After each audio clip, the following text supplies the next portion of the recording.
ಎಲ್ಲಿನೋ ಪರಿಣಾಮ ಮತ್ತು ಇದರಿಂದ ಹೇಗೆ ಹವಾಮಾನ ಮೇಲೆ ವೈಪರೀತ್ಯ ಆಗುತ್ತೆ? ಒಂದು ಭೂಮಿಯ ಮೇಲೆ ನಡೀತಕ್ಕಂಥ ವಾತಾವರಣದಲ್ಲಿ ನಡೀತಕ್ಕಂಥ ಒಂದು ಸಾಮಾನ್ಯ ಪ್ರಕ್ರಿಯೆ. ಈ ಥರದ್ದು ವ್ಯತ್ಯಾಸಗಳು ಇತ್ತೀಚಿನ ವರ್ಷಗಳಲ್ಲಿ ಈ ಕ್ಲೈಮೇಟ್ ಚೇಂಜಸ್ನಿಂದ ಭಾಳಷ್ಟು ಆಗ್ತಾ ಇದೆ ನಮ್ಮ ಭಾರತಕ್ಕಲ್ಲದೆ ಬೇರೆ ಬೇರೆ ದೇಶಕ್ಕೆ. ಬೆಳೆ ಬೆಳೆಯೋಕ್ಕಿಂತ ಮುಂಚೆ ಇಂಥ ದಿನ ಮಳೆ ಆಗುತ್ತೆ, ಇಷ್ಟು ಬೆಳೆಯನ್ನು ನಾವು ಬೆಳೆಬೋದು ಅನ್ನುವಂಥದ್ದನ್ನು ಅವರು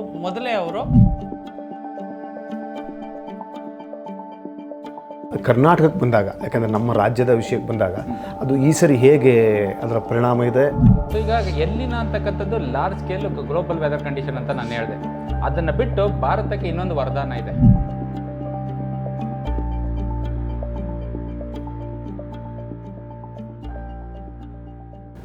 ಪ್ರಜಾವಾಣಿ ಪಾಡ್ಕಾಸ್ಟ್ಗೆ ಸ್ವಾಗತ.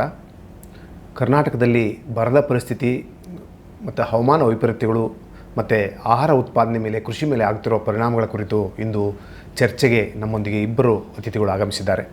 ಅದರಲ್ಲಿ ಮೊದಲನೇದಾಗಿ ಬೆಂಗಳೂರು ಕೃಷಿ ವಿಶ್ವವಿದ್ಯಾಲಯದ ಹವಾಮಾನ ವಿಭಾಗದ ಮುಖ್ಯಸ್ಥರು ಹಾಗೂ ಕೃಷಿ ತಜ್ಞರಾಗಿರುವಂತಹ ಡಾಕ್ಟರ್ ಎನ್ ತಿಮ್ಮೇಗೌಡರು ಬಂದಿದ್ದಾರೆ. ಅವರಿಗೆ ಸ್ವಾಗತವನ್ನು ಕೋರ್ತಾ ಇದ್ದಾರೆ.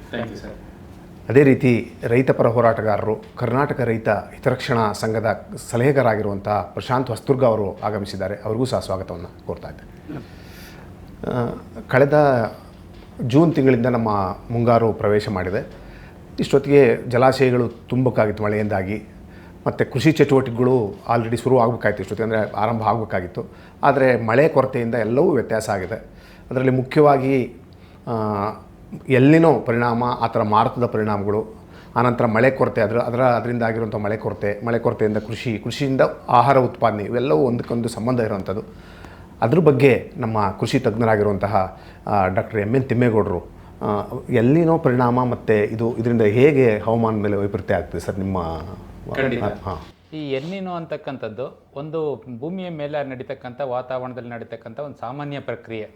ಎಲ್ಲಿ ನಡೆಯುತ್ತಪ್ಪ ಅಂತಂದರೆ, ಬಹುಶಃ ನಾವು ಮಳೆ ಯಾವ ರೀತಿ ಬರುತ್ತೆ ಅಂತಕ್ಕಂಥದ್ದನ್ನ ಮೊದಲು ತಿಳ್ಕೊಂಡ್ರೆ ನಾವು ಎಲ್ಲಿನೋ ಅಂತಂದರೆ ಏನು ಅಂತ ತಿಳ್ಕೊಳ್ಳಿಕ್ಕೆ ಈಸಿ ಆಗುತ್ತೆ.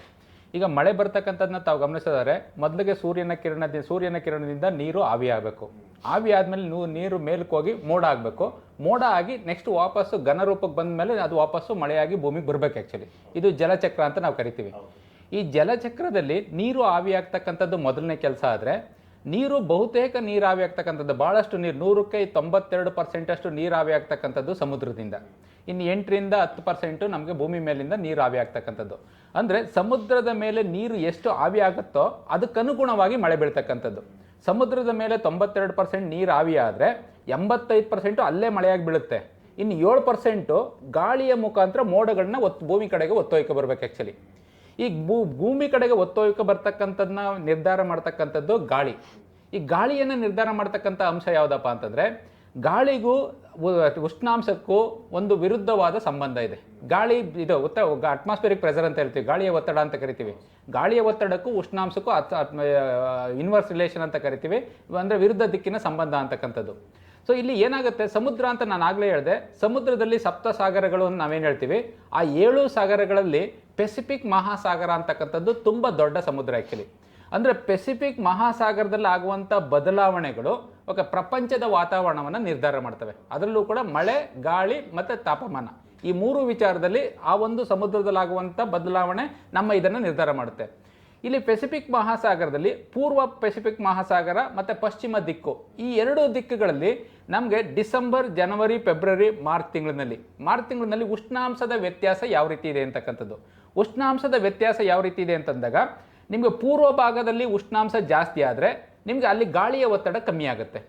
ಅಥವಾ ಪಶ್ಚಿಮ ಭಾಗದಲ್ಲಿ ಇಲ್ಲಿಗಿಂತ 1 ಡಿಗ್ರಿ ಅಥವಾ 2 ಡಿಗ್ರಿ ಟೆಂಪ್ರೇಚರ್ ಜಾಸ್ತಿ ಆದರೆ ಗಾಳಿಯ ಒತ್ತಡ ಇಲ್ಲಿ ಜಾಸ್ತಿ ಆಗುತ್ತೆ.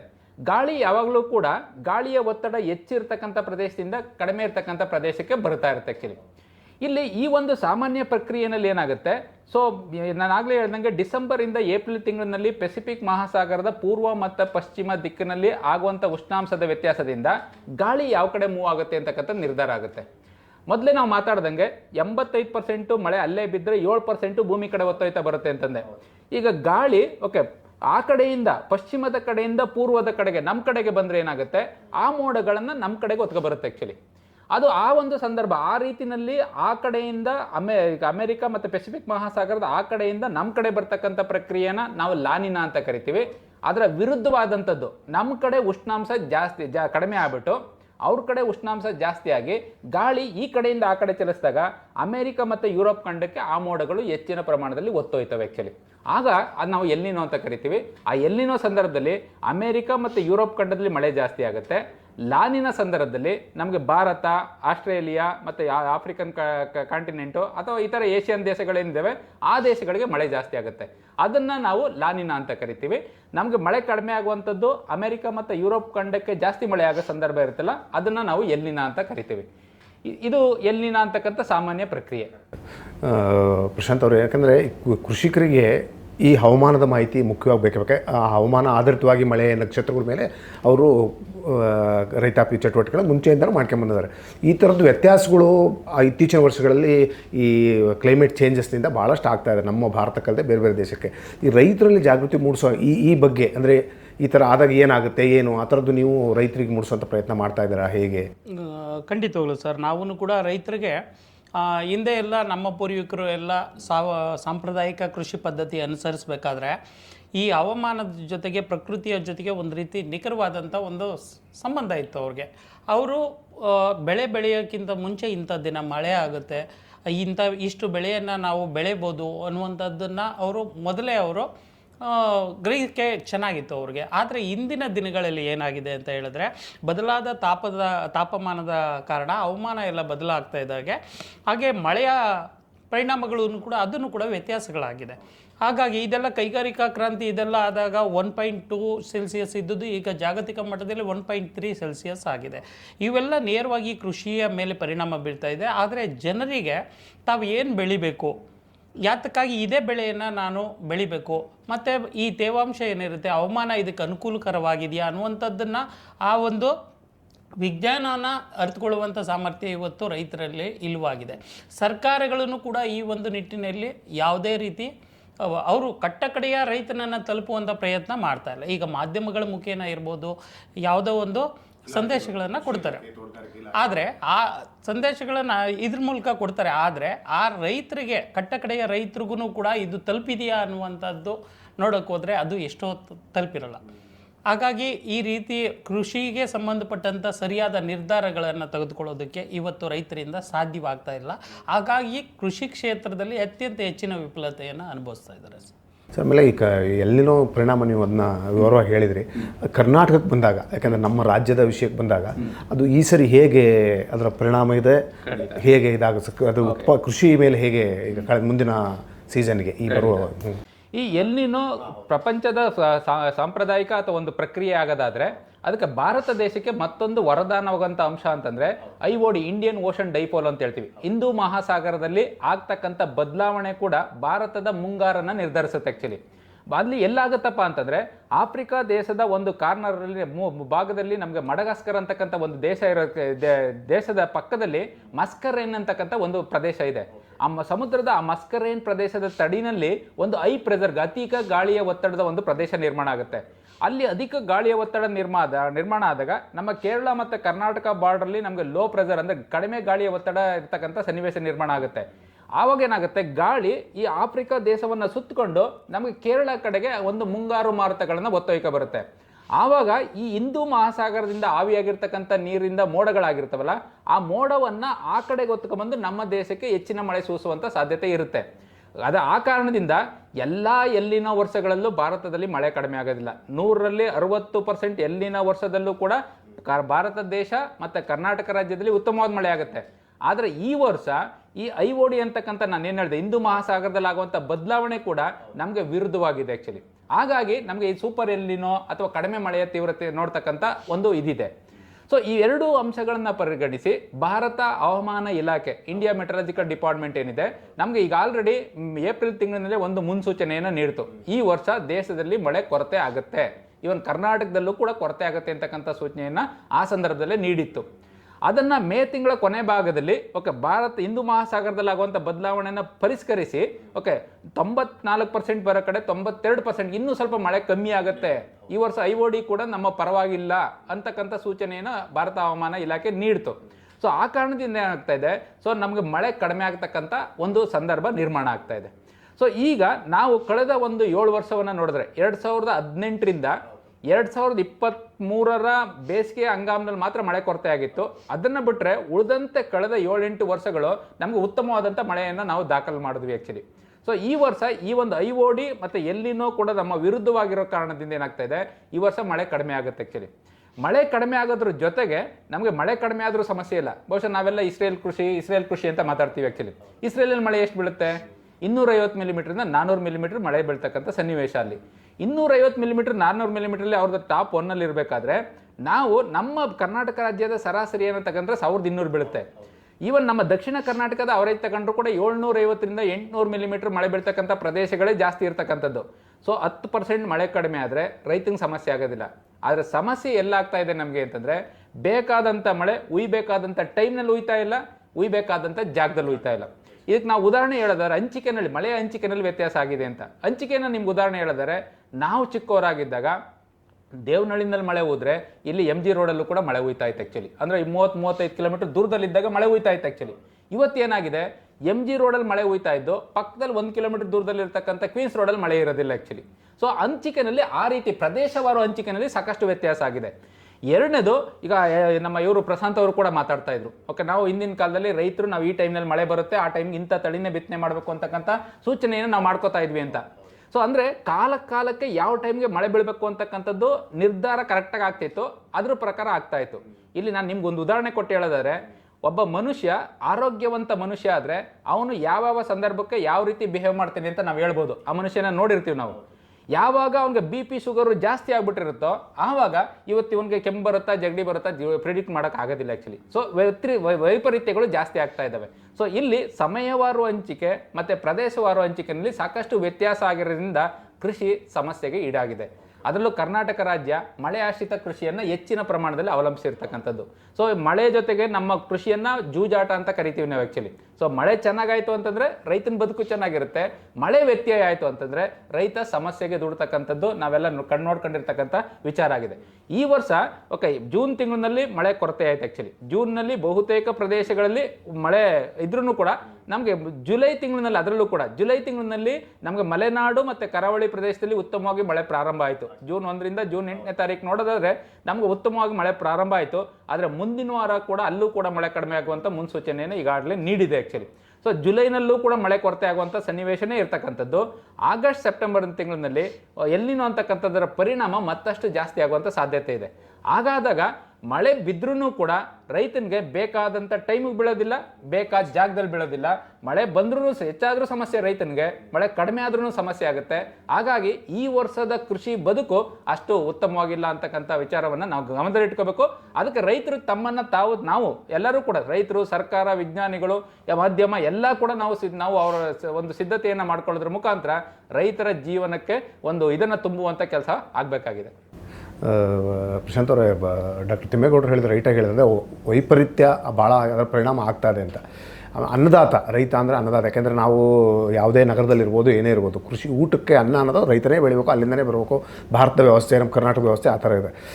ಈ ಥರ ಪರಿಸ್ಥಿತಿ ಆಗುತ್ತೆ ಅಂತ ಮುನ್ಸೂಚನೆ ಸಿಕ್ಕಾಗ ಆ ಥರ ಅಲ್ಲಿ ಈ ಗ್ರಾಮಾಂತರ ಭಾಗದಲ್ಲಿ ರೈತರಿಗೆ ಈ ಬೆಳೆಯನ್ನು ಬದಲು ಮಾಡ್ಕೋಬೇಕು, ಈ ಥರದ್ದು ಮಾಡೋ ಆ ಥರದ್ದು ಏನೋ ಪ್ರಯತ್ನಗಳು ತಿಳಿಸುವಂಥ ಪ್ರಯತ್ನ ಆ ಥರ ಯಾವ ಆಗಿದೆ? ಆ ಥರ ನೀವು ನೋಡ್ದಂಗೆ ರೈತರಲ್ಲಿ ಹೇಗೆ ಆಗ್ತಾ ಇದೆ? ಪ್ರಯತ್ನಗಳಾಗಿದ್ರು ಸರ್, ಹಾಗೆ ನಾನು ಹೇಳಿದಾಗೆ ಎಲ್ಲ ರೈತರಿಗೂ ತಲುಪುವಂಥದ್ದು ಸಾಧ್ಯ ಆಗಿಲ್ಲ ಇದುವರೆಗೂ. ಇದು ಯಾವಾಗ ಯಶಸ್ವಿ ಆಗುತ್ತೆ ಅಂತ ಹೇಳಿದ್ರೆ, ಯಾವುದೇ ಒಂದು ಜಿಲ್ಲಾವಾರು ತೆಗೆದುಕೊಳ್ತೀವಿ ಅಂತ ಹೇಳಿದ್ರೆ ಆ ಒಂದು ತಾಲೂಕುವಾರು, ಜಿಲ್ಲಾವಾರು ಹವಾಮಾನ ವೈಪರೀತ್ಯದಿಂದ ಆಗುವಂಥ ಪರಿಣಾಮದಲ್ಲಿ ಅಲ್ಲಿನ ನೀರಿನ ಸಂಪನ್ಮೂಲ ಇರ್ಬೋದು, ಹವಾಮಾನ ವಿಚಾರಗಳಿರ್ಬೋದು, ಇದನ್ನೆಲ್ಲ ರೈತರಿಗೆ ಎಲ್ಲರಿಗೂ ತಿಳಿಸ್ಕೊಂಡಾಗ ಇದು ಯಶಸ್ವಿ ಆಗುತ್ತೆ. ಎಲ್ಲೋ ಕೆಲವರಿಗೆ ಮಾತ್ರ ಈ ಒಂದು ಕೃಷಿ ತಜ್ಞರು ಇರ್ಬೋದು, ಸರ್ಕಾರದ ಸಂದೇಶಗಳಿರ್ಬೋದು, ಇವೆಲ್ಲನೂ ಕೂಡ ತಲುಪೋದಕ್ಕೆ ಸಾಧ್ಯ ಆಗ್ತಾಯಿಲ್ಲ. ಹಾಗಾಗಿ ಎಷ್ಟು ಭಾಗಕ್ಕೆ ರೈತರಿಗೆ ತಲುಪಿರುತ್ತೋ ಅವರು ಅದಕ್ಕೆ ಬದಲಾದಂಥ ಕೃಷಿ ಪದ್ಧತಿಯನ್ನು ಅನುಸರಿಸ್ಕೊಂಡು ಯಶಸ್ವಿ. ಅಂದರೆ ಕೃಷಿ ಇಲಾಖೆ, ತೋಟಗಾರಿಕೆ, ಮೇಜರ್ ಏನು ಈ ರೈತಾಪಿ ಇದಕ್ಕೆ ಸಂಬಂಧಿಸಿದ ಇಲಾಖೆಗಳು ಸಮನ್ವಯ ಕೆಲಸ ಮಾಡಬೇಕು, ಹೆಚ್ಚು ಪರಿಣಾಮಕಾರಿಯಾಗಿ ಮಾಡಬೇಕು ಅಂತ ನಿಮ್ಮ ಸಲಹೆ? ಖಂಡಿತ ಕುಗ್ರಾಮಗಳಲ್ಲೂ ಕೂಡ ತಲುಪಿ ಅವ್ರಿಗೂ ಕೂಡ ಎಜುಕೇಟ್ ಮಾಡುವಂಥದ್ದು, ಆ ನಿಟ್ಟಿನಲ್ಲಿ ಅವರಿಗೆ ಪ್ರೇರಣೆ ನೀಡುವಂಥದ್ದು, ಅವರನ್ನು ಕಾರ್ಯೋನ್ಮುಖರಾಗಿ ಕೃಷಿಯಲ್ಲಿ ತೊಡಗಿಸ್ಕೊಳ್ಳುವಂಥದ್ದು ಮಾಡ್ತು ಅಂತ ಹೇಳಿದ್ರೆ ಈ ಒಂದು ನೀವು ಹೇಳಿದಂಥ ವಿಚಾರ ಯಶಸ್ವಿಯಾಗಿ ಬದಲಾಗುತ್ತೆ ಸರ್. ಆದರೆ ಆ ಒಂದು ಎಜುಕೇಷನ್ ಇಲ್ಲದೆ ಇರುವಂಥ ರೈತ ತನಗೆ ಇಷ್ಟವಾದಂಥ ತಾನು ನಂಬಿಕೊಂಡಂಥ ಅನುಸರಿಸ್ಕೊಂಡು ಬಂದಂಥ ಕೃಷಿ ಪದ್ಧತಿನೇ ಅಳವಡಿಸ್ಕೊಂಡು ಹೋಗೋಂಥದ್ದು. ಸರ್ ಹೇಳಿದಂಗೆ ಹವಾಮಾನ ವೈಪರೀತ್ಯಗಳು ಇವೆಲ್ಲ ಬದಲಾದಂಥ ಕಾಲಮಾನಕ್ಕೆ ತಕ್ಕಂತೆ ಕೃಷಿ ಸಾಧ್ಯವಾಗ್ತಾ ಇಲ್ಲ, ಅಲ್ಲಿ ವೈಫಲ್ಯವನ್ನು ಅನುಭವಿಸ್ತಾ ಇದ್ದಾರೆ. ಸರ್ ನೋಡ್ರಿ ಏನಂದರೆ ಮುಖ್ಯವಾಗಿ ಉತ್ಪಾದನೆ ವಿಚಾರ ಬಂದಾಗ ಅದು ಒಂದು ಕಾಲಕ್ಕೆ ಭಾರತ ಆಹಾರದ ಕೊರತೆಯನ್ನು ಎದುರಿಸಿತ್ತು. ಆನಂತರ ಹಸಿರು ಕ್ರಾಂತಿ ಬಂದು ಬಹಳಷ್ಟು ಬದಲಾವಣೆ, ಭಾರತ ಸ್ವಾವಲಂಬಿಯಾಗಿ ಬೆಳೆದಿದೆ. ಮತ್ತೆ ಈ ಥರದ ವೈಪರೀತ್ಯಗಳಿಂದ, ಈ ಥರದ ಮಳೆ ಕೊರತೆಯಿಂದ ಅದು ಸಹಜವಾಗಿ ರೈತರ ಮೇಲೆ ಪರಿಣಾಮ ಆಗುತ್ತೆ, ಕೃಷಿ ಮೇಲೆ ಪರಿಣಾಮ ಬೀರುವಂಥದ್ದು. ಬೇರೆ ಬೇರೆ ಪರ್ಯಾಯಗಳು ಮಾಡಿದರೂ ಸಹ ಏನು ನಿರೀಕ್ಷೆ ಇತ್ತು ಅದು ಮತ್ತೆ ಪ್ಯಾಟ್ರನ್, ಆಮೇಲೆ ರೈತರಲ್ಲಿ ಒಂದೇ ಥರ ಪ್ಯಾಟ್ರನ್ನು ಆ ಥರದ್ದೆಲ್ಲ ಇದೆ. ಹೇಗೆ ಸರ್ ಅದನ್ನು ಇದನ್ನು ಮಾಡೋಕ್ಕೆ ತಜ್ಞರಾಗಿ ನೀವು ಏನು ಸಲಹೆ ಕೊಡ್ತೀರಿ, ಏನು ಮಾಡಬೇಕು ಅನ್ನೋದು? ಸರ್, ಈಗ ಹವಾಮಾನ ವೈಪರೀತ್ಯ ಅಂತಕ್ಕಂಥದ್ದು ಮನುಷ್ಯ ಪ್ರಕೃತಿ ಮೇಲೆ ಮಾಡಿರ್ತಕ್ಕಂಥ ದರೋಡೆ ಅಂತ ಹೇಳ್ತೀನಿ ನಾನು ಆ್ಯಕ್ಚುಲಿ. ಸೊ ಅದ್ರ ಮೇಲೆ ಮಾಡಿರ್ತಕ್ಕಂಥ ದೌರ್ಜನ್ಯದಿಂದ ನಾವು ಇವತ್ತು ಈ ಸಮಸ್ಯೆಯನ್ನು ಅನುಭವಿಸ್ತಾ ಇರತಕ್ಕಂಥದ್ದು ಸರ್. ಅದಕ್ಕೆ ಪರಿಹಾರ ಅಂತಂದರೆ ಬಹುಶಃ ನನ್ನ ಪ್ರಕೃತಿ ಅಂತ ಹೇಳಿದ್ರೆ ನಾವು ಪಾರ್ವತಿಯನ್ನು ಸೃಷ್ಟಿಕರ್ತೆ ಅಂತ ಪೂಜೆ ಮಾಡ್ತೀವಿ ಆ್ಯಕ್ಚುಲಿ. ಸೊ ಪಾರ್ವತಿ ಆ ಸೃಷ್ಟಿಯನ್ನು ಮಾಡುವಂಥ ಸಂದರ್ಭದಲ್ಲಿ ಗಿಡ ಮರಗಳು ಮತ್ತು ಪ್ರಾಣಿ ಪಕ್ಷಿಗಳ ಮಧ್ಯೆ ಒಂದು ಸಂಬಂಧವನ್ನು ಬೆಸೆದಿದ್ದಾಳೆ. ಯಾವ ಥರ ಸಂಬಂಧ? ಪ್ರಾಣಿ ಪಕ್ಷಿಗಳಿಂದ ಏನೇ ಬಂದರೂ ಕೂಡ ಗಿಡ ಮರಗಳಿಗೆ ಉಪಯೋಗ ಆಗಬೇಕು, ಗಿಡ ಮರಗಳಿಂದ ಬಂದಂಥದ್ದು ಪ್ರಾಣಿ ಪಕ್ಷಿಗಳಿಗೆ ಉಪಯೋಗ ಆಗಬೇಕಂತದ್ದು ಪ್ರಕೃತಿ ನಿಯಮ. ಉದಾಹರಣೆಗೆ ನಾವು ಉಸಿರಾಡಬೇಕಾದ್ರೆ ಇಂಗಾಲದ ಡೈಆಕ್ಸೈಡನ್ನು ಬಿಡ್ತೀವಿ, ಅದನ್ನು ಗಿಡಗಳು ದ್ಯುತಿ ಸಂಶ್ಲೇಷಣೆ ಕ್ರಿಯೆ ಆಹಾರ ಉತ್ಪಾದನೆ ಮಾಡೋದಕ್ಕೆ ಅದನ್ನು ಹೀರ್ಕೊಂಡು ಆಹಾರ ತಯಾರಿಸ್ತವೆ. ಆಹಾರ ತಯಾರಿಸಿ ಆಕ್ಸಿಜನ್ ಆಮ್ಲಜನಕವನ್ನು ಬಿಡುಗಡೆ ಮಾಡ್ತವೆ. ಆಮ್ಲಜನಕವನ್ನು ನಾವು ಉಸಿರಾಟ ಕ್ರಿಯೆಗೆ ಬಳಸ್ಕೋತೀವಿ. ಗಿಡ ಮರಗಳು ಆಹಾರ ತಯಾರಿಸ್ತವೆ, ಅದನ್ನು ಒಂದಲ್ಲ ಒಂದು ಪ್ರಾಣಿ ಪಕ್ಷಿಗಳು ತಿಂತವೆ. ಅದು ನಾವು ತಿಂದಾದ್ಮೇಲೆ ನಮ್ಮಿಂದ ಬರುವಂಥ ಮಲಮೂತ್ರ ಏನಿರುತ್ತೆ ಅದೆಲ್ಲ ಗಿಡ ಮರಗಳಿಗೆ ಆಹಾರ ಆಗುತ್ತೆ, ಆ್ಯಕ್ಚುಲಿ ಪೋಷಕಾಂಶ ಆಗುತ್ತೆ. ಸೊ ಆ ನಿಟ್ಟಿನಲ್ಲಿ ಈ ಸಂಬಂಧ ಒಂದು ತಕ್ಕಡಿಯ ರೂಪದಲ್ಲಿ, ಈಗ ನಮ್ಮ ತಾತನ ಕಾಲದಲ್ಲಿ ನಾವು ಆಗಲೇ ಮಾತಾಡ್ದಂಗೆ ದೇವನಹಳ್ಳಿಲಿ ಮಳೆ ಹೋದ್ರೆ ಇಲ್ಲಿ ಮಳೆ ಹೋಯ್ತಾ ಇತ್ತು ಅಂತ ಹೇಳಿದೆ. ಯಾಕೆ ಹೋಯ್ತಾ ಇತ್ತು? ಅವತ್ತು ಕಾಡು ಏರಳವಾಗಿತ್ತು ಸರ್. ಒಂದು ದೇಶ ಸುಭಿಕ್ಷವಾಗಿರ್ಬೇಕಾದ್ರೆ 33% ಕಾಡಿರ್ಬೇಕು ಆ್ಯಕ್ಚುಲಿ. ಸೊ ನಮ್ಮಲ್ಲಿ ಎಷ್ಟು ಕಾಡಿದೆ? ಈಗ ರೆಕಾರ್ಡಲ್ಲಿ ನೋಡಿದ್ರೆ 22% ಇರುತ್ತೆ. ಬಟ್ ನೀವು ಆಗಿರ್ತಕ್ಕಂಥ ಮರಗಳ ಸಂಖ್ಯೆ, ಮರಗಳ ಗಾತ್ರ ಅವನ್ನೆಲ್ಲ ಪರಿಗಣಿಸಿದ್ರೆ 16% ಕಾಡಿಲ್ಲ. 33% ಇರಬೇಕಾದಂಥ ಕಾಡು 16% ಬಂದಾಗ ತಕ್ಕಡಿ ಸಮತೋಲನವಾಗಿ ಸೂಕ್ತಾ ಇದ್ರೆ ಎಲ್ಲನೂ ಸರಿಯಾಗಿ ನಡೀತಾ ಇರುತ್ತೆ. ತಕ್ಕಡಿನಲ್ಲಿ ವ್ಯತ್ಯಾಸ ಆದಾಗ ಏನಾಗುತ್ತೆ, ಈ ಥರದ ಒಂದು ಸಮಸ್ಯೆಗಳು, ವೈಪರೀತ್ಯಗಳು ಜಾಸ್ತಿ ಆಗ್ತಾ ಹೋಗ್ತವೆ. ಸೊ ದೀರ್ಘಕಾಲದಲ್ಲಿ ಈ ಪರಿಸರದ ಸಮತೋಲನಕ್ಕೆ ನಾವು ಹೆಚ್ಚಿನ ರೈತರಾದ್ರೂ ಅಷ್ಟೇ, ಸರ್ಕಾರ ಆದ್ರೂ ಅಷ್ಟೇ, ವಿಜ್ಞಾನಿಗಳಾದ್ರೂ ಅಷ್ಟೇ, ಯಾರಾದರೂ ಕೂಡ ಪರಿಸರದ ಸಮತೋಲನಕ್ಕೆ ಮೊದಲನೇ ಆದ್ಯ ಕರ್ತವ್ಯ ಅಂತೇಳಿ ಮೊದಲನೇ ಒತ್ತು ಕೊಡ್ತಕ್ಕಂಥದ್ದು ಭಾಳ ಮುಖ್ಯ ಸರ್. ಎರಡನೇದು ರೈತರು ಮಾಡಬೇಕಾಗಿರ್ತಕ್ಕಂಥ ಪ್ರಮುಖವಾದಂಥ ಕೆಲಸ ಅಂದರೆ, ನಮಗೆ ಅವತ್ತು ಸರ್ ನಮ್ಮ ತಾತನ ಕಾಲದಲ್ಲೂ ಬರ್ತಿತ್ತು. 25 ದಿವಸ 30 ದಿವಸ ಮಳೆ ಇಲ್ಲದೆ ಇರ್ತಕ್ಕಂಥ ಸನ್ನಿವೇಶ ಇತ್ತು. ಆ ಟೈಮ್ನಲ್ಲಿ ರಾಗಿ ಏನಾದರೂ ಒಣಗ್ತಿತ್ತಾ? ಇಲ್ಲ. ಯಾಕೆ ಒಣಗ್ತಾ ಇರಲಿಲ್ಲ? ಮಣ್ಣಿನ ಸಾವಯವ ಅಂಶ ಅಂತ ಹೇಳ್ತೀವಿ ಸರ್, ಸಾವಯವ ಇಂಗಾಲ ಅಥವಾ ಸಾವಯವ ಅಂಶ ಅಂತ. ನಮ್ಮ ತಾತನ ಕಾಲದಲ್ಲಿ ಏರಳವಾಗಿ ಸಾವಯವ ಗೊಬ್ಬರವನ್ನು ಮಣ್ಣಿಗೆ ಹೊಡಿತಾ ಇದ್ರು ಆ್ಯಕ್ಚುಲಿ. ಮಣ್ಣಲ್ಲಿ ಸಾವಯವ ಗೊಬ್ಬರ ಏರಳವಾಗಿತ್ತು ಅಂತಂದರೆ ಅದರಲ್ಲಿ ನೀರನ್ನು ಹಿಡಿದಿಟ್ಕೊಳ್ತಕ್ಕಂಥ ಸಮಸ್ಯೆ ಇದ್ರದ್ದು, ನೀರನ್ನು ಹೆಚ್ಚಿನ ಪ್ರಮಾಣದಲ್ಲಿ ಹಿಡಿದಿಟ್ಕೊಳುತ್ತೆ. ಯಾವಾಗ ನನ್ನ ಅಕೌಂಟಲ್ಲಿ ನಾನು ದುಡ್ಡು ನನಗೆ ಸರ್ಪ್ಲಸ್ ಇದ್ದಾಗ ನನ್ನ ಅಕೌಂಟ್ ದುಡ್ಡು ಹಾಕೊಂಡಿರ್ತೀನೋ, ಯಾವಾಗ ನನಗೆ ಕೊರತೆ ಆಗುತ್ತಾ ಆಗ ಆಟೋಮೆಟಿಕ್ಕಾಗಿ ನನಗೆ ಅಮೌಂಟ್ ಡ್ರಾ ಮಾಡೋದಕ್ಕೆ ಈಸಿ ಆಗುತ್ತೆ ಆ್ಯಕ್ಚುಲಿ. ಸೊ ಇಲ್ಲೂ ಕೂಡ ಮಣ್ಣು ಆ ನೀರನ್ನು ಸಂಗ್ರಹಣೆ ಮಾಡಿ ಇಟ್ಕೊಂಡಿದ್ದು ಯಾವಾಗ ಕೊರತೆ ಆಗುತ್ತೋ ನಿಧಾನವಾಗಿ ಗಿಡಗಳಿಗೆ ಬೇಕಾದಂಥ ನೀರನ್ನು ಪೂರೈಕೆ ಮಾಡ್ಕೊಡೋದಕ್ಕೆ ಒತ್ತನ್ನು ಕೊಡ್ತಾ ಇತ್ತು. ಈಗೇನಾಗಿದೆ, ಆ ಸಾವಯವದ ಅಂಶದ ಪ್ರಮಾಣವನ್ನು ನೀವು ಗಮನಿಸಿದ್ರೆ, ಸ್ವಾತಂತ್ರ್ಯ ಬಂದಂಥ ಸಂದರ್ಭದಲ್ಲಿ ಭಾರತ ದೇಶದ ಸರಾಸರಿ ಸಾವಯವ ಅಂಶದ ಪ್ರಮಾಣ ನೋಡಿದ್ರೆ 0.75% ಇತ್ತು ಆ್ಯಕ್ಚುಲಿ. ಈಗ ಅದು 0.33% ಬಂದಿದೆ. ಸೊ ಆಗಿದ್ದಾಗ ನನ್ನ ಮಣ್ಣು ಭೂಮಿ ತಾಯಿ ಅಂತ ಪೂಜೆ ಮಾಡ್ತೀವಿ ಸರ್ ಆ್ಯಕ್ಚುಲಿ. ಭೂಮಿ ತಾಯಿ ಏನಾಗಿದ್ದಾಳೆ, ಅವಳು ಸಾಮಾನ್ಯವಾಗಿ ಆರೋಗ್ಯವಾಗಿದ್ದಂಥ ಭೂಮಿ ತಾಯಿ ಇವತ್ತು ಡಯಾಬಿಟಿಕ್ ಆಗಿದ್ದಾಳೆ ಅಂತ ನಾನು ಹೇಳ್ತೀನಿ, ಆಯ್ತಾ. ಸೊ ಅಂಥ ಸಂದರ್ಭದಲ್ಲಿ ఒక ಡಯಾಬಿಟಿಕ್ ಆದಂಥ ತಾಯಿ ತನ್ನ ಮಕ್ಕಳುಗಳನ್ನ ಹೆಂಗೆ ಪೋಷಿಸೋಕ್ಕೆ ಸಾಧ್ಯ ಆಗುತ್ತೆ? ಸೊ ಭೂಮಿ ತಾಯಿಯ ಫಲವತ್ತತೆಯನ್ನು ಹೆಚ್ಚಿಸುವಂಥ ನಿಟ್ಟಿನಲ್ಲಿ ರೈತರು ಹೆಚ್ಚಿನ ಒತ್ತನ್ನು ಕೊಡಬೇಕು. ಏನು ಮಾಡಬೇಕು? ಅದಕ್ಕೆ ಏನು ಮಾಡ್ಬೋದು ಅಂತಂದರೆ, ಬಹುಶಃ ನನಗೆ ಇವತ್ತು ಕೊಟ್ಟಿಗೆ ಗೊಬ್ಬರ ಹೊಡೀರಿ ಅಂತಂದರೆ ರೈತನಿಗೆ ದನಕರುಗಳಿಲ್ಲ, ಕಟ್ಕೊಂಡಿಲ್ಲ, ದನಕರುಗಳಿಲ್ಲ. ಅಂಥ ಸಂದರ್ಭದಲ್ಲಿ ಕೊಟ್ಟಿಗೆ ಗೊಬ್ಬರ ಹೊಡಿ ಅಂದರೆ ಅವ್ನು ತಗೊಂಬಂದು ಹೊಡಿತೀನಿ, ರಾಗಿ ಹೊರಗಡೆ ಪರ್ಚೇಸ್ ಮಾಡಿ ಹೊಡಿತೀನಿ ಅಂತಂದರೆ ಅವ್ನಿಗೆ ರಾಗಿಲಿ ಬರುವಂಥ ಆದಾಯದಲ್ಲಿ ಏನೂ ಸಿಗೋದಿಲ್ಲ ಆ್ಯಕ್ಚುಲಿ. ಸೊ ಅದಕ್ಕೆ ಪರ್ಯಾಯವಾಗಿ ಏನು ಮಾಡ್ಬೋದು? ಒಂದು, ಹಸಿರೆಲೆ ಗೊಬ್ಬರಗಳು. ಈಗ ನಮ್ಮ ದಕ್ಷಿಣ ಕರ್ನಾಟಕ ಭಾಗವನ್ನು ನೋಡೋದಾದ್ರೆ ಪೂರ್ವ ಮುಂಗಾರು ಮಳೆ 1-2 ಮಳೆಗಳಂತೂ ಬಿದ್ದೇ ಬೀಳ್ತವೆ. ನಮ್ಮ ಇವರ ಪ್ರಶಾಂತ್ ಅವರ ಊರ ಕಡೆ ಹೋಗೋ ನೋಡೋದಾದ್ರೆ ಅಲ್ಲಿ ಎಳ್ಳು ಮತ್ತು ಈ ಥರದ ಬೆಳೆಗಳನ್ನ ಹಾಕ್ತಕ್ಕಂಥದ್ದು ವಾಡಿಕೆ ಇದೆ. ಸೊ ಕೆಲವೊಂದು ಪ್ರದೇಶದಲ್ಲಿ ಎಲ್ಲಿ ಬೆಳೆಯನ್ನು ಬೆಳಿಲಿಲ್ವೋ ಅಂಥ ಒಂದು ಸಂದರ್ಭದಲ್ಲಿ ನಾವು ಈ ಸನ್ನೆಂಪು ಅಂತ ಬರುತ್ತೆ, ಅಂದರೆ ಅಪ್ಸೆಣ್ಬು ಅಥವಾ ದಯಂಚ ಅಂತಕ್ಕಂಥ ಬೆಳೆ ಏನು ಬರುತ್ತೆ, ಅಥವಾ ದ್ವಿದಳ ಜಾತಿಗೆ ಸೇರಿದಂಥ ಯಾವುದೇ ಬೆಳೆಯನ್ನು ನಾವು ಬೆಳೆದುಬಿಟ್ಟು ಕಾಳನ್ನು ಕಿತ್ಕೊಳ್ಳಿ, ನೀವು ತೊಂದರೆ ಇಲ್ಲ. ಸೊಪ್ಪನ್ನು ಕಾಯಿ ಕಿತ್ಕೊಂಡು ಸೊಪ್ಪನ್ನು ಒಳಗಡೆ ಹಾಕಿದ್ರೆ ಒಂದಷ್ಟು ಮಣ್ಣಲ್ಲಿ ಸಾವಯವ ಅಂಶವನ್ನು ಹೆಚ್ಚಳ ಮಾಡ್ಲಿಕ್ಕೆ ಸಾಧ್ಯ ಆಗುತ್ತೆ. ಇನ್ನೊಂದು ಇಂದಿನ ಕಾಲದಲ್ಲೂ ಕೂಡ ಗಿಡ ಮರಗಳ ಎಲೆಗಳನ್ನು ಕಟ್ ಮಾಡಿ ಭೂಮಿಗೆ ಸೇರಿಸ್ತಕ್ಕಂಥದ್ದು ಸಾಮಾನ್ಯ ಪದ್ಧತಿ ಇತ್ತು ಆ್ಯಕ್ಚುಲಿ. ಸೊ ಈಗ ಯಾರು ಕೂಡ ಆ ಕೆಲಸ ಮಾಡೋದಿಲ್ಲ. ಉದುರೋಗಿರೋ ಎಲೆಯನ್ನು ನಾವು ರಸ್ತೆನಲ್ಲಿ ಸಗಣಿ ಏನಾದ್ರು ಬಿದ್ದಿದ್ರೆ ನಮ್ಮ ತಂದೆ ಬಿದ್ರು ಬುಟ್ಟಿ ಕೊಟ್ಟು ಕಳ್ಸಿರೋ ನಾನು ಎಮ್ಮೆ ಕಾಯಕ್ಕೆ ಹೋಗ್ಬೇಕಾದ್ರೆ ಸಗಣಿಯನ್ನು ಎತ್ಕೊಬಂದು ನನ್ನ ಜಮೀನಲ್ಲಿ ಆಗ್ತಿದೆ ಆ್ಯಕ್ಚುಲಿ. ಸೊ ಎಲ್ಲೆಲ್ಲಿ ವೇಸ್ಟ್ ಸಾಕಷ್ಟು ಸಿಕ್ಕಿದೆ. ಪ್ರಕೃತಿ ಸಾವಯವ ಅಂಶವನ್ನು ಏರಳವಾಗಿ ಕೊಟ್ಟಿದ್ದಾಳೆ, ಅದನ್ನು ನಾನು ಸರಿಯಾಗಿ ಬಳಸ್ಕೊಳ್ದಲೆ ಸೊ ಏನಾಗ್ತಾ ಇದೆ, ನಾನು ಭೂಮಿಯನ್ನು ಬರ್ಡ್ ಮಾಡ್ತಾ ಇದ್ದೀನಿ. ನಮ್ಮ ರೈತರು ಪ್ರಮುಖವಾಗಿ ಮಾಡಬೇಕಾಗಿರ್ತಕ್ಕಂಥ ಕಾರ್ಯ ಅಂತಂದರೆ ಭೂಮಿ ತಾಯಿಯ ಆರೋಗ್ಯವನ್ನು ಸಂರಕ್ಷಣೆ ಮಾಡೋದಕ್ಕೆ ಒತ್ತನ್ನು ಕೊಡ್ತಕ್ಕಂಥದ್ದು ಒಂದು. ಎರಡನೇದು, ಇತ್ತೀಚಿನ ದಿನಗಳಲ್ಲಿ ಏನಾಗ್ತಾ ಇದೆ, ಈ ಮೆಕನೈಸೇಷನ್ ಅಥವಾ ಯಾಂತ್ರೀಕರಣ ತುಂಬ ಜಾಸ್ತಿ ಆಗ್ತಾ ಇದೆ. ಯಾಂತ್ರೀಕರಣದಿಂದ ಇವತ್ತಿನ ಪರಿಸ್ಥಿತಿಗೆ ಅವಶ್ಯಕತೆ ಇಲ್ಲ ಅಂತ ನಾನು ಹೇಳಲ್ಲ. ಯಾಂತ್ರೀಕರಣವನ್ನು ಎಷ್ಟು ಬೇಕೋ ಅಷ್ಟಕ್ಕೆ ಮಾತ್ರ ಬಳಸಿದ್ರೆ ಉತ್ತಮ. ಆ್ಯಕ್ಚುಲಿ ಅತಿಯಾದಾಗ ಅಮೃತ ಕೂಡ ವಿಷ ಆಗುತ್ತೆ ಅಂತಕ್ಕಂಥ ನಮ್ಮ ಗಾದೆ, ವೇದ ಸುಳ್ಳಾದರೂ ಗಾದೆ ಸುಳ್ಳಾಗಲ್ಲ ಅಂತ ಹೇಳ್ತಾರೆ. ಸೊ ಯಾಂತ್ರೀಕರಣ ಅತಿಯಾಗಿ ಬಳಸಿದಾಗ ಏನಾಗುತ್ತೆ, ಒಂದು ಮಣ್ಣಲ್ಲಿ ಸಾವಯವ ಅಂಶ ಚೆನ್ನಾಗಿದ್ರೆ ಭೂಮಿ ಎಪ್ಪಾಗ್ತಿರಲಿಲ್ಲ. ಈಗೇನಾಗ್ತಾ ಇದೆ, ಯಂತ್ರ ಹೋಯ್ತು ಅಂತಂದರೆ ಭೂಮಿ ಕಂಪ್ರೆಸ್ ಆಗುತ್ತೆ, ಕಾಂಪ್ಯಾಕ್ಟ್ ಆಗುತ್ತೆ, ಗಟ್ಟಿ ಆಗ್ಬಿಡುತ್ತೆ. ಗಟ್ಟಿ ಆದಾಗ ಭೂಮಿ ನೀರನ್ನು ಹಿಡ್ಕೊಳಕ್ಕಾಗೋದಿಲ್ಲ, ಉಸಿರಾಟನೇ ಸರಿಯಾಗಿ ಆಡೋದಿಲ್ಲ ಅಂತಂದರೆ ಭೂಮಿಯ ಆರೋಗ್ಯ ಕಾಪಾಡ್ಕೊಳ್ಳಿಕ್ಕೆ ಸಾಧ್ಯ ಆಗ್ತಿಲ್ಲ. ಆ ನಿಟ್ಟಿನಲ್ಲಿ ರೈತರು ಎಷ್ಟು ಸಾಧ್ಯ, ಎಷ್ಟು ಕಡಿಮೆ ಯಾಂತ್ರೀಕರಣವನ್ನು ಬಳಸೋದಕ್ಕೆ ಸಾಧ್ಯ ಆಗುತ್ತೋ ಅವಶ್ಯಕತೆಗೆ ಅನುಗುಣವಾಗಿ ಬಳಸಲಿ. ಇವತ್ತು ಆಳು ಕಾಳಿನ ಲಭ್ಯತೆ ಸಮಸ್ಯೆ ಇರೋದ್ರಿಂದ ಮಾಡೋದು ಇನ್ನೋವೇಟಬಲ್ಲು. ಸೊ ಮಾಡಲಿ, ಅವಶ್ಯಕತೆಗೆ ಅನುಗುಣವಾಗಿ ಮಾಡ್ತಕ್ಕಂಥದ್ದಿಗೆ ಒತ್ತನ್ನು ಕೊಡ್ತಕ್ಕಂಥದ್ದು. ಮೂರನೇದು, ಬೆಳೆ ಪದ್ಧತಿಗಳು. ಬೆಳೆ ಪದ್ಧತಿಗಳಲ್ಲಿ ಹಿಂದೆ ಇವರ ಊರ ಕಡೆಗೆ ಹೋಗಿ ನೋಡೋದಾದ್ರೆ ಈ ಅಕ್ಕಡಿ ಸಾಲು ಅಂತಕ್ಕಂಥ ಪದ್ಧತಿ ಸರ್ವೇ ಸಾಮಾನ್ಯವಾಗಿದ್ದಂಥ ಪದ್ಧತಿ. ಅಂದರೆ ನವಧಾನ್ಯಗಳನ್ನು ಮಿಶ್ರಣ ಮಾಡಿಬಿಟ್ಟು, ಅಂದರೆ ಒಂದೇ ಬೆಳೆಯನ್ನು ಯಾವ ರೈತರು ಬೆಳೀತಾ ಇರಲಿಲ್ಲ. ಸೊ ಬಹು ಬೆಳೆ ಪದ್ಧತಿಯನ್ನು ಅನುಸರಿಸ್ಕೊತಾ ಇದ್ರು ರೈತ ಬಾಂಧವರು. ಈಗೇನಾಗಿದೆ, ಕಟಾವು ಅಥವಾ ಆಳು ಕಾಳಿನ ಸಮಸ್ಯೆ ಇವನ್ನ ಇಟ್ಕೊಂಡು ಏಕ ಬೆಳೆ ಪದ್ಧತಿಗೆ ಜಾಸ್ತಿ ಹೋಗ್ತಾ ಇರ್ತಕ್ಕಂಥದ್ದು. ಏಕ ಬೆಳೆ ಪದ್ಧತಿಗೆ ಹೋಗೋ ಬದಲು ಅಂತರ ಬೆಳೆಗಳನ್ನ ಬೆಳೀತಕ್ಕಂಥದ್ದು ಅಥವಾ ಬೆಳೆ ಪರಿವರ್ತನೆಗಳನ್ನು ಮಾಡ್ತಕ್ಕಂಥದ್ದು. ಸೊ ಆ ನಿಟ್ಟಿನಲ್ಲಿ ರೈತ ಬಾಂಧವರು ಸ್ವಲ್ಪ ಒತ್ತನ್ನು ಕೊಡ್ತಕ್ಕಂಥದ್ದು ಬಹಳ ಮುಖ್ಯ ಆಗುತ್ತೆ. ಇದು ಏಕದಳ ಬೆಳೆಗಳನ್ನ ಬೆಳೀತಕ್ಕಂಥ ರೈತರು ದ್ವಿದಳ ಜಾತಿಗೆ ಸೇರಿದಂಥ ಬೆಳೆಗಳನ್ನ ಅಂತರ ಬೆಳೆಯಾಗಿ ಅಥವಾ ಮುಂದಿನ ವರ್ಷ ರೊಟೇಷನ್ಲಿ ಪರ್ಯಾಯ ಬೆಳೆಯಾಗಿ ಬಳಸ್ಕೊಳ್ಳೋದ್ರ ಮುಖಾಂತರ ತಾವು ಸುಸ್ಥಿರತೆಯನ್ನು ಹೊಂದಬೇಕು. ನಮ್ಮ ಭೂಮಿ ತಾಯಿಯ ಆರೋಗ್ಯವನ್ನು ಕಾಪಾಡ್ಕೊಳ್ಳೋ ನಿಟ್ಟಿನಲ್ಲಿ ಮಹತ್ವವನ್ನು ಕೊಡ್ತಾ ಹೋದ್ರೆ ಬಹುಶಃ ರೈತರು ಅದು ಒಂದು. ಮತ್ತು ಇನ್ನೊಂದು ಪ್ರಮುಖವಾಗಿ ಮಾಡಬೇಕಾಗಿರ್ತಕ್ಕಂಥದ್ದು ಅಂದರೆ ಮಳೆ ಬೀಳೋದನ್ನ ಯಾರು ತಪ್ಪಿಸ್ಲಿಕ್ಕೆ ಆಗೋದಿಲ್ಲ. ಈ ವರ್ಷ ಕಮ್ಮಿ ಆಗಿರ್ಬೋದು, ಒಂದಿನ ವರ್ಷ ಬರುತ್ತೆ. ಸೊ ಮಳೆ ಬರೋದನ್ನ ಯಾರು ತಪ್ಪಿಸ್ಲಿಕ್ಕೆ ಆಗೋದಿಲ್ಲ. ಕಾರಣ ಏನಪ್ಪ ಅಂದರೆ ಸಮುದ್ರದಲ್ಲಿ ನೀರಿರೋವರೆಗೆ, ಸೂರ್ಯನ ಬಿಸಿಲಿರೋವರೆಗೆ ನೀರು ಆವಿ ಆದೇ ಆಗುತ್ತೆ. ಆವಿ ಆದರೆ ಮೇಲೆ ಇಟ್ಕೊಳ್ಳೋರು ಯಾರೂ ಇಲ್ಲ.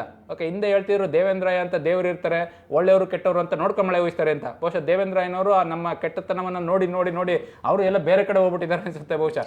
ಆಯ್ತಾ? ಸೊ ಹಾಗಾಗಿ ಬರುತ್ತೆ, ಆದರೆ ಯಾವಾಗ ಬರುತ್ತೆ ಅಂತ ಗೊತ್ತಿಲ್ಲ. ಬಂದಂಥ ಸಂದರ್ಭದಲ್ಲಿ ಬಿದ್ದಂಥ ಮಳೆ ನೀರನ್ನು ಅಲ್ಲೇ ಮಣ್ಣು ಮತ್ತು ನೀರು ಸಂರಕ್ಷಣಾ ಕ್ರಮಗಳನ್ನು ಅನುಸರಿಸೋದ್ರ ಮುಖಾಂತರ ಅಲ್ಲಿ ಭೂಮಿಗೆ ಸೇರಿಸೋದಕ್ಕೆ ಒತ್ತನ್ನು ಕೊಡ್ತಕ್ಕಂಥದ್ದು.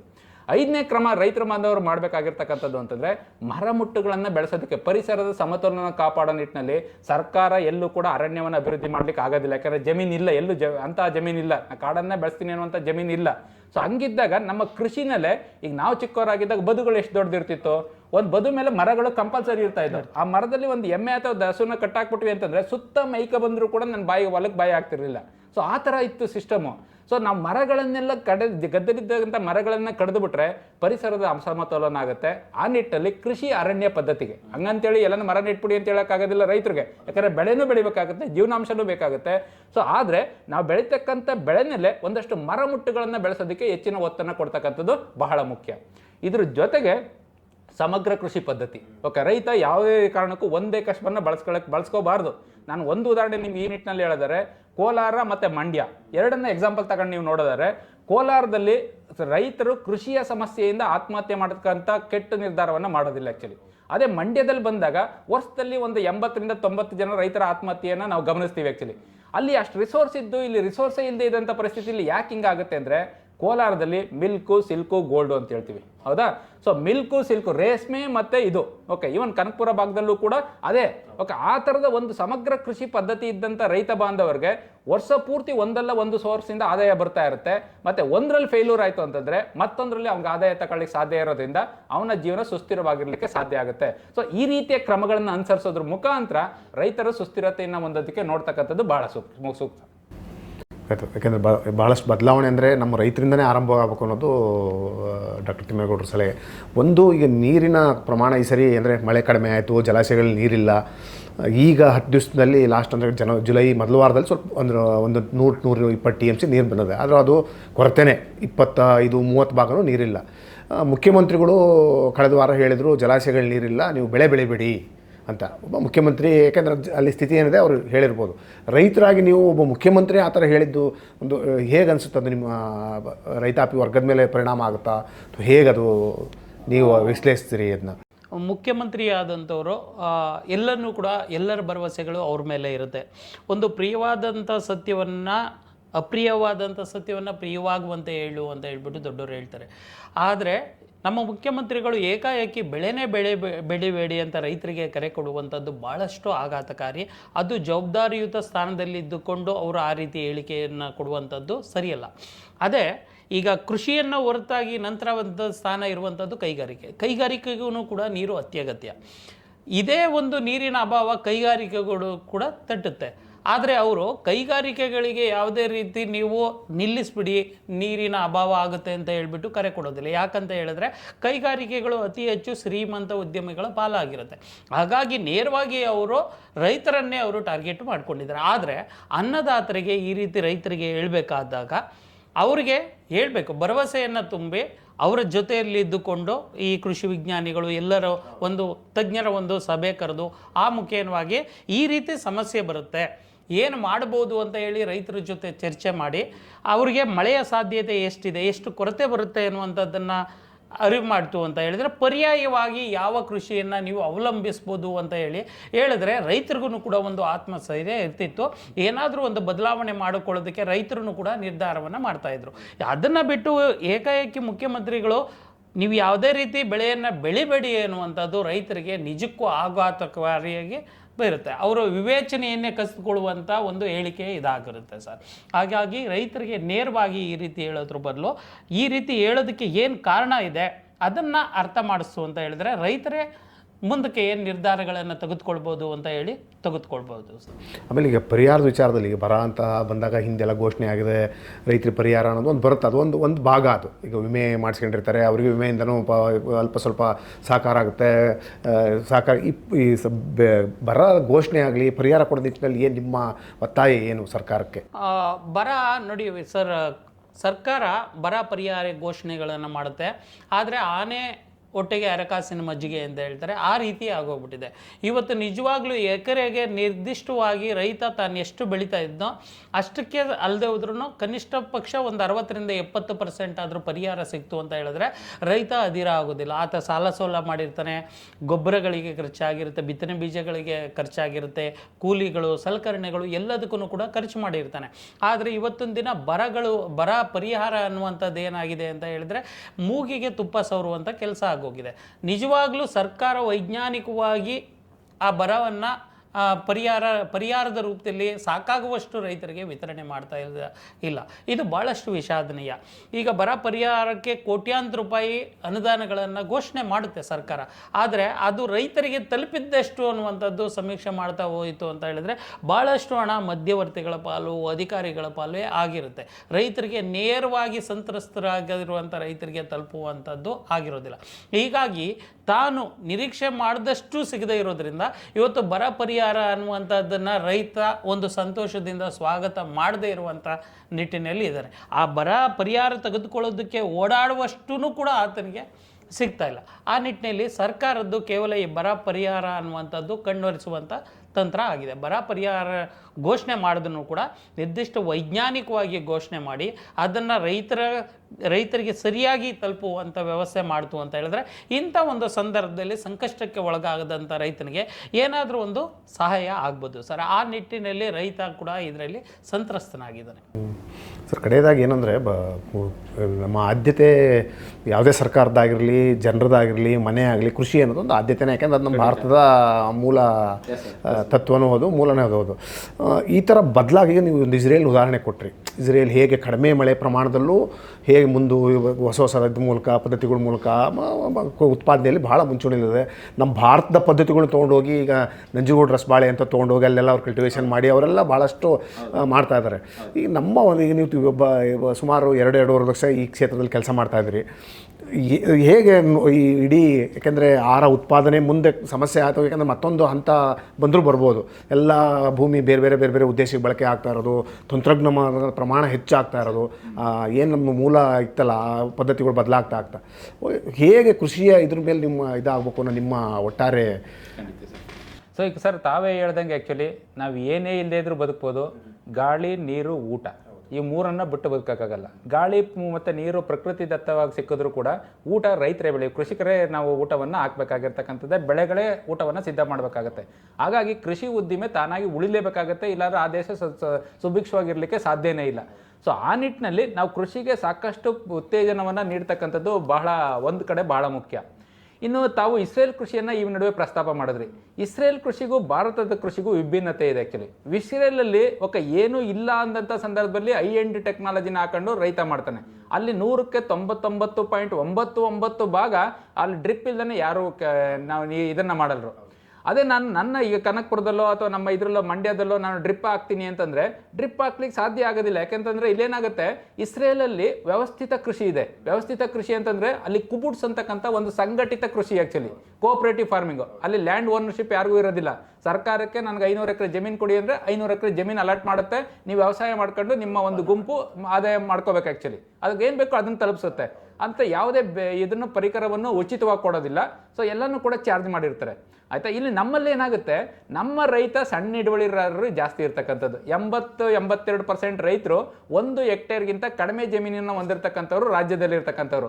ಸೊ ನಾನು ಇಸ್ರೇಲ್ ಕೃಷಿಯನ್ನು ತಗೊಂಬಂದು ನಾನು ಇಲ್ಲಿಗೆ ಹಾಕ್ತೀನಿ ಅಂತಂದರೆ ಅವನು 200 ಎಕರೆ ಜಮೀನಿಗೆ ಒಂದು ಟೆಕ್ನಾಲಜಿ, ಈಗ ಒಂದು ಡ್ರಿಪ್ ಅಂತಲೇ ತೆಗೆದುಕೊಂಡ್ರೆ ಅವನಿಗೆ ಪಂಪ್ ಒಂದೇ, ಫಿಲ್ಟ್ರು ಒಂದೇ, ಆಯಿತಾ, ಪೈಪ್ ಲೈನು ಒಂದೇ.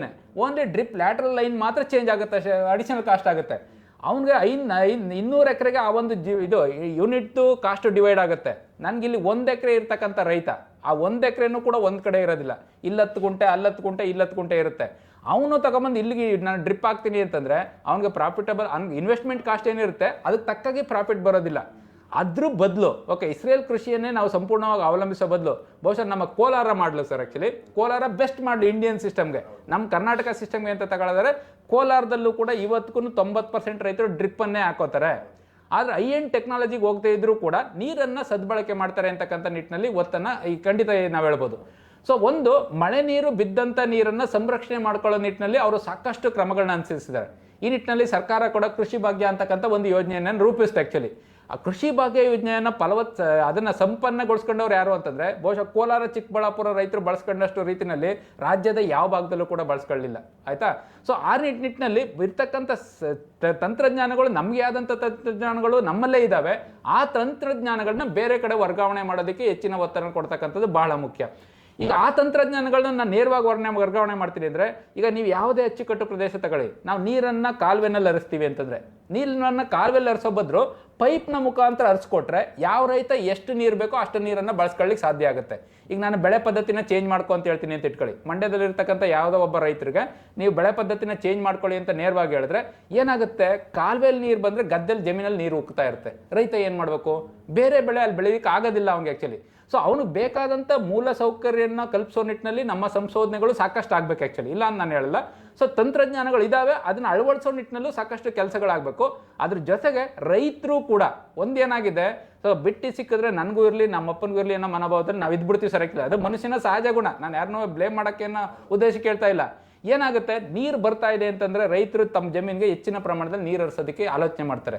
ಜಮೀನನ್ನು ಅತಿಯಾದಾಗ ಏನಾದರೂ ಕೂಡ ಅಮೃತವನ್ನು ಕೂಡ ವಿಷ ಆಗುತ್ತೆ ಅಂತ ಹೇಳಿದೆ ನಾನು ಆಗಲೇ. ಸೊ ಭೂಮಿ ಆರೋಗ್ಯ ಹಾಳಾಗ್ತಾ ಇರುತ್ತೆ. ಅದ್ರ ಬದಲು ನೀರನ್ನು ಎಷ್ಟು ಕಡಿಮೆ ಮಾಡಿ ಬಳಸ್ಕೋಬೇಕು ನಾನು ಅಂತಕ್ಕಂಥ ನಿಟ್ಟಿನಲ್ಲಿ ರೈತರು ಕೂಡ ಆಲೋಚನೆ ಮಾಡ್ತಕ್ಕಂಥದ್ದು. ಅದಕ್ಕೆ ಸಾಕಷ್ಟು ತಂತ್ರಜ್ಞಾನಗಳಿದ್ದಾವೆ. ಆ ನಿಟ್ಟಿನಲ್ಲಿ ಮಾಡ್ತಕ್ಕಂಥದ್ದು ಮತ್ತೊಂದು ಪ್ರಗತಿ. ಮತ್ತೆ ಇನ್ನೊಂದು ಏನಾಗಬೇಕು ಅಂತಂದರೆ, ಈಗ ನಾವು ಪರ್ಯಾಯ ಬೆಳೆ ಅಂತ ಹೇಳ್ಬಿಡ್ತೀವಿ. ರೈತನ ಹತ್ರ ಬೀಜ ಇರಬೇಕಲ್ಲ, ಆ ಟೈಮ್ಗೆ ಆ ಸಂದರ್ಭಕ್ಕೆ ಬೀಜ ಇರಬೇಕಲ್ಲ. ಆ ಬೀಜಗಳ ಉತ್ಪಾದನೆಯಲ್ಲಿ ನಾವು ಸಾಕಷ್ಟು ಪ್ರಗತಿಯನ್ನು ಸಾಧಿಸಬೇಕಾಗಿದೆ. ಏನಾಗುತ್ತೆ, ಈಗ ನಾನು ಸಿರಿಧಾನ್ಯಗಳು ಹಾಕೊಳ್ಳಿ ಅಂತ ಹೇಳ್ತೀನಿ ಆ್ಯಕ್ಚುಲಿ. ಬರ ಪ್ರದೇಶದಲ್ಲಿ ಸಿರಿಧಾನ್ಯ ಹಾಕೋತೀನಿ ಅಂತ ಹೇಳ್ತೀನಿ. ರೈತರಿಗೆ ಸೀಡ್ ಸಿಗದೆ ಇರೋ ಸಿರಿಧಾನ್ಯ ಎಲ್ಲ ಹಾಕ್ತಕ್ಕಾಗುತ್ತೆ. ಹೌದಲ್ವಾ? ಸೊ ಸಮಯಕ್ಕನುಗುಣವಾಗಿ ಪರಿಕರಗಳನ್ನು ರೈತರಿಗೆ ಲಭ್ಯ ಇರೋ ನಿಟ್ಟಿನಲ್ಲಿ ನಾವು ಸಾಕಷ್ಟು ಕೆಲಸವನ್ನು ಇನ್ನೂ ಮಾಡಬೇಕಾಗತ್ತೆ. ಸರ್ಕಾರ ಮಾಡ್ತಾ ಇಲ್ಲ ಅಂತ ನಾನು ಖಂಡಿತ ಹೇಳಲ್ಲ. ಸರ್ಕಾರ ಸಾಕಷ್ಟು ತನ್ನ ಎಫರ್ಟನ್ನು ಹಾಕಿದೆ. ಬಟ್ ಸ್ಟಿಲ್ ನಮ್ಮಲ್ಲಿ ಏನಾಗಿದೆ, ಪಾಪ್ಯುಲೇಷನ್ ಅಗ್ರಿಕಲ್ಚರ್ ಮೇಲೆ ಡಿಪೆಂಡ್ ಆಗಿರ್ತಕ್ಕಂಥ ಪಾಪ್ಯುಲೇಷನ್ ಜಾಸ್ತಿ ಆಗಿರೋದ್ರಿಂದ ತಳಮಟ್ಟದ ರೈತರನ್ನು ನಾವು ಸಂಪೂರ್ಣವಾಗಿ ತಲುಪೋದಕ್ಕೆ ಸಾಧ್ಯ ಆಗ್ತಾ ಇಲ್ಲ. ಯಾಕೆಂತಂದ್ರೆ ಒಂದು 500 ಜನ ರೈತರಿಗೆ ಒಬ್ಬ ಅಧಿಕಾರಿ, ಒಂದು ಎಕ್ಸ್ಟೆನ್ಷನ್ ಅಫಿಷಿಯಲ್ ಇದ್ರೆ ಸೊ ಆ ಒಂದು ತಂತ್ರಜ್ಞಾನವನ್ನು ತಲುಪಿಸೋಕೆ ಸಾಧ್ಯ ಆಗುತ್ತೆ. ಹಿಂದೆ ಗ್ರಾಮ ಸೇವಕ ಅಂತಕ್ಕಂಥ ಒಂದು ಇದಿತ್ತು, ಹಳ್ಳಿಗೆ ಬಂದು ಮಾರ್ಗದರ್ಶನ ಮಾಡುವಂಥ ಅವಶ್ಯಕ ಇದಿತ್ತು. ಈಗೇನಾಗ್ತಾ ಇದೆ, ಸೊ ಅಲ್ಲಿ ಜನಸಂಖ್ಯೆ ಇಲಾಖೆಗಳಲ್ಲೂ ಕೂಡ ಜನಸಂಖ್ಯೆ ಕಡಿಮೆ ಇರೋ ಕಾರಣದಿಂದ ಪ್ರತಿಯೊಬ್ಬ ರೈತರನ್ನು ತಲುಪಲಿಕ್ಕೆ ಸಾಧ್ಯ ಆಗ್ತಾ ಇಲ್ಲ. ಆ ನಿಟ್ಟಿನಲ್ಲಿ ಸರ್ಕಾರ ಈಗ ವಿಸ್ತಾರ ಅಂತಕ್ಕಂಥ ಒಂದು ಯೋಜನೆ ಮುಖಾಂತರ ಈಗ 100ರಲ್ಲಿ 85% ರೈತರು ಮೊಬೈಲನ್ನು ಬಳಸ್ತಾ ಇದ್ದಾರೆ. ಆ್ಯಕ್ಚುಲಿ ಅದರಲ್ಲೂ ಕೂಡ ಟಚ್ ಪ್ಯಾಡ್ ಇರ್ತಕ್ಕಂಥ ಮೊಬೈಲನ್ನು, ಆಂಡ್ರಾಯ್ಡ್ ಫೋನ್ಸನ್ನು ಬಳಸ್ತಾ ಇದ್ದಾರೆ. ಹಾಗಾಗಿ ಆ ಪ್ರತಿ ರೈತರ ಮೊಬೈಲ್ ನಂಬರು ಕೂಡ ಸರ್ಕಾರದ ಹತ್ರ ಈಗ ಆಲ್ರೆಡಿ ಕೃಷಿ ಇಲಾಖೆ ಹತ್ರ ಇದೆ. ಆ ಕೃಷಿ ಇಲಾಖೆಗೆ ಅವರು ಬೆಳೀತಕ್ಕಂಥ ಆ ಪ್ರದೇಶದಲ್ಲಿ ಬೆಳೀತಕ್ಕಂಥ ಬೆಳೆಗಳಿಗೆ ಯಾವ್ಯಾವ ಟೈಮ್ಗೆ ಏನೇನು ಸಲಹೆಗಳು ಹೋಗಬೇಕು ಅಂತಕ್ಕಂಥದ್ದನ್ನ ಮೊಬೈಲ್ನ ಮುಖಾಂತರ ಒಂದು ಮೆಸೇಜನ್ನು ಕಳಿಸೋದ್ರ ಮುಖಾಂತರ, ಇನ್ನೊಂದು ನಾವು ವಾಯ್ಸ್ ಮೆಸೇಜ್, ಕೆಲವ್ರಿಗೆ ಮೆಸೇಜನ್ನು ಓದ್ಲಿಕ್ಕೆ ಆಗೋದಿಲ್ಲ, ರೈತರಿಗೆ ಇಲ್ಲದೆ ಇರ್ತಕ್ಕಂಥವ್ರು ಇರ್ಬೋದು. ಸೊ ಆವಾಗ ಅವ್ರಿಗೆ ಅದನ್ನು ರೀಡ್ ಮಾಡುವಂಥದ್ದು ಗೊತ್ತಿದೆ ಆ್ಯಕ್ಚುಲಿ. ಸೊ ಹಾಗಾಗಿ ಈವನ್ ಸ್ಪೀಚ್ ಮೆಸೇಜನ್ನು ಕಳಿಸ್ಬೇಕು ಅಂತಕ್ಕಂಥ ನಿಟ್ಟಿನಲ್ಲಿ ಈ ವರ್ಷ ಪ್ರಾರಂಭಿಸ್ತಾ ಇದ್ದಾರೆ. ಸೊ ಅದೊಂದು ಉತ್ತಮವಾದಂಥ ಕಾರ್ಯ. ಈ ನಿಟ್ಟಿನಲ್ಲಿ ಇನ್ನಷ್ಟು ಪ್ರಗತಿಗಳು ಮುಂದಿನ ದಿನಗಳಲ್ಲಿ ಆಗ್ತವೆ ಅಂತಕ್ಕಂಥ ಒಂದು ಭರವಸೆನ ನಾವು ಇಟ್ಕೋಬೋದು ಅಂತ ನನ್ನ ಒಂದು ಅಭಿಪ್ರಾಯ ಸರ್. ಯಾಕೆಂದರೆ ನೀವಿಬ್ಬರು ಕೃಷಿ ಮತ್ತು ಆಹಾರ ಉತ್ಪಾದನೆ ಬೇರೆ ಬೇರೆ ಈ ಥರದ ಒಟ್ಟಾರೆ ಈಗಿನ ಸ್ಥಿತಿಗತಿ ಬಗ್ಗೆ ಹೇಳಿದರೆ, ಒಂದು ಸರ್ಕಾರ ಬದಲಾಗಬೇಕು ಅನ್ನೋದು ಒಂದು, ಮತ್ತೊಂದು ರೈತ ಬದಲಾಗಬೇಕು. ಅಂದರೆ ಎರಡೂ ಕಡೆಯಿಂದನೂ ಆದಾಗ ಅದು ಒಂದು ಒಟ್ಟಾರೆ ಬದಲಾವಣೆಗೆ ಮುಂದಿನ ದಶಕಗಳಲ್ಲಿ ಈ ನಮ್ಮದು ಆಹಾರದ ಏನು ಬೇಡಿಕೆ ಇದೆ ಅದಕ್ಕೆ ತಕ್ಕನಾಗಿ ಉತ್ಪಾದನೆಗೆ ಗಮನ ಕೊಡೋಕ್ಕೆ ಸಾಧ್ಯ ಆಗುತ್ತೆ ಅಂತ ಹೇಳಿದರೆ ಭಾಳಷ್ಟು ಸಲಹೆಗಳು ನೀಡಿದರೆ ಇಬ್ಬರಿಗೂ ಸಹ ಪ್ರಜಾವಾಣಿ ಪರವಾಗಿ ಧನ್ಯವಾದಗಳು ಸಲ್ಲಿಸ್ತಾರೆ. ಧನ್ಯವಾದಗಳು.